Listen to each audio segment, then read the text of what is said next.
Mr. President, Dr. Biden, Madam Vice President, Mr. Emhoff, Americans, and the world. When day comes, we ask ourselves, where can we find light in this never-ending shade? The loss we carry, a sea we must wade. We've braved the belly of the beast. We've learned that quiet isn't always peace, and the norms and notions of what just isn't always just is.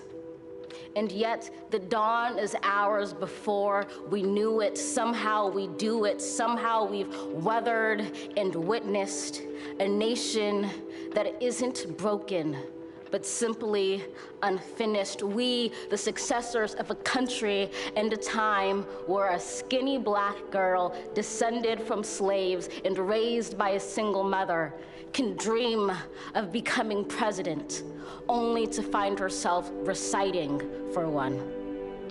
And yes, we are far from polished, far from pristine, but that doesn't mean we are striving to form a union that is perfect. We are striving to forge our union with purpose, to compose a country committed to all cultures, colors, characters, and conditions of man. And so we lift our gazes not to what stands between us, but what stands before us. We close the divide because we know to put our future first, we must first put our differences aside. We lay down our arms so we can reach out our arms to one another. We seek harm to none and harmony for all. Let the globe, if nothing else, say this is true. That even as we grieved, we grew. That even as we hurt, we hoped. That even as we tired, we tried. That we'll forever be tied together, victorious. Not because we will never again know defeat, but because we will never again sow division. Scripture tells us to envision that everyone shall sit under their own vine and fig tree, and no one shall make them afraid. If we're to live up to our own time, then victory won't lie in the blade, but in all the bridges we've made. That is the promised glade, the hill we climb, if only we dare it. Because being American is more than a pride we inherit. It's the past we step into and how we repair it. We've seen a force that would shatter our nation rather than share it, would destroy our country if it meant delaying democracy. And this effort very nearly succeeded. But while democracy can be periodically delayed, it can never be permanently defeated.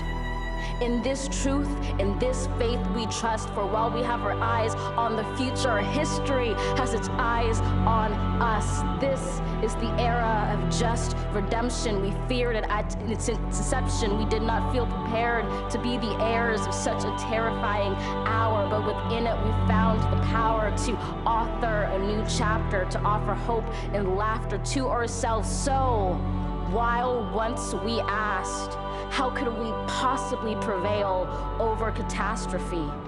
Now we assert, how could catastrophe possibly prevail over us? We will not march back to what was, but move to what shall be, a country that is bruised but whole, benevolent but bold, fierce and free. We will not be turned around or interrupted by intimidation, because we know our inaction and inertia will be the inheritance of the next generation. Our blunders become their burdens, but one thing is certain. If we merge mercy with might and might with right, then love becomes our legacy and change our children's birthright.